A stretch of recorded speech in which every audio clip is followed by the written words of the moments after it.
नमस्कार दोस्तों, मैं बलदेव आप सभी का स्वागत करता हूं एक बार फिर से अपने YouTube मंच पर। आज की सबसे बड़ी खबर उत्तर प्रदेश से समाजवादी पार्टी से आ रही है। जहां उत्तर प्रदेश में 9 सीटों पर विधानसभा उपचुनाव हो रहा है, वहीं पे अखिलेश यादव और सूबे के मुख्यमंत्री योगी आदित्यनाथ इस लड़ाई में आमने सामने हैं। इस 9 सीटों की लड़ाई में आमने सामने हैं। वहीं पे सपा प्रमुख अखिलेश यादव ने अपने एक मजबूत और भरोसेमंद सांसद को इस सीट पे मैदान में उतार दिया है। मैं बात कर रहा हूँ कैराना की सांसद इकरा हसन की। इकरा हसन को अखिलेश यादव ने महाराष्ट्र के चुनाव के साथ उत्तर प्रदेश में हो रहे 9 सीटों पर विधानसभा चुनाव इकरा हसन को कानपुर की सीसामऊ सीट से जिम्मेदारी दे चुके हैं। यहाँ पे मैदान में उतर चुके हैं नसीम सोलंकी को जिताने के लिए।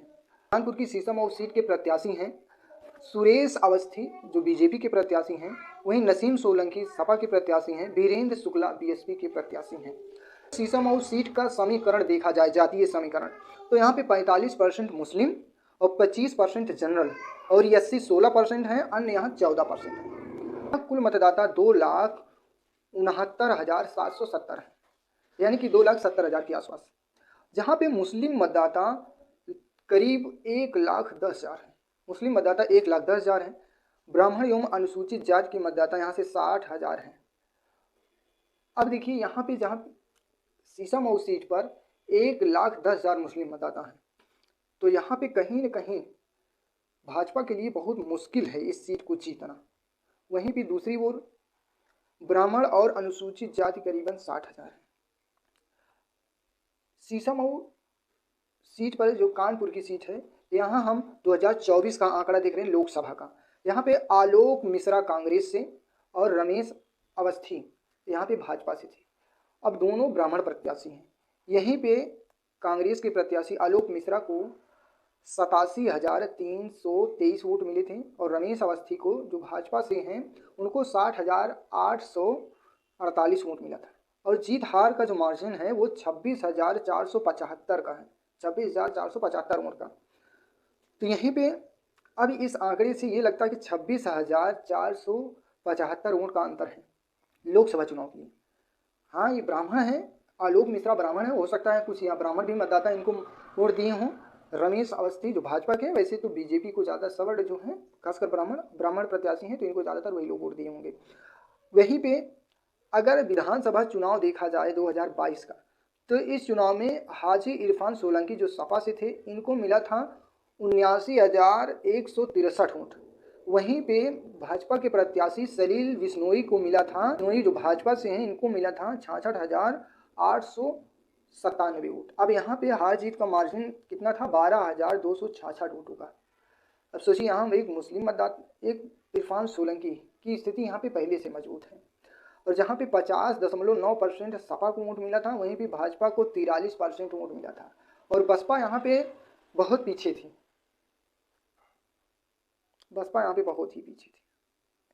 वहीं पे 2017 का चुनाव आंकड़ा देखते हैं। 2017 में भाजपा के सुरेंद्र अवस्थी यहाँ से हारे थे और इरफान सोलंकी यहाँ से जीते थे। 2017 में जब भाजपा की लहर थी, प्रचंड लहर, बन की बहुत ऐसी लहर कभी कोई देखा ही नहीं था भाजपा की। 2017 में जब लहर थी, तब हाजी इरफान सोलंकी, तब यहाँ से इरफान सोलंकी 5,826 वोटों से जीते थे और कुल वोट इनको मिला था 47.4%, यानी कि 73,030 वोट मिले थे। और वहीं सुरेश अवस्थी को जो भाजपा से थे, इनको वोट मिला था 67,204 वोट। अब सोचिए, इनको 43.6% वोट मिला था बीजेपी को। यहीं पे कुल वोट 56.6% वोट पड़े थे। अगर देखा जाए तो यहाँ भी बसपा और कांग्रेस दोनों गायब थी, लड़ाई से बिल्कुल गायब थी।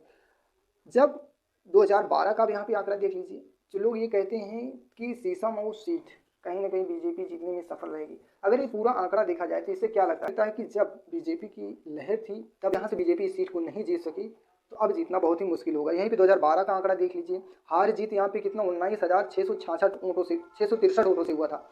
और यहीं पे इरफान सोलंकी को 2012 में 56,496 वोट मिले थे। स्वरूप मिश्रा को भाजपा से, इनको महज 36,833 वोट मिला था, यानी कि 27.5% वोट मिला था। वहीं पे इरफान सोलंकी को 42.2% वोट मिला था। अब आप समझ सकते हैं, मैं 2012 का आपको आंकड़ा बताया, 2017 का आंकड़ा बताया, 2022 का आंकड़ा बताया।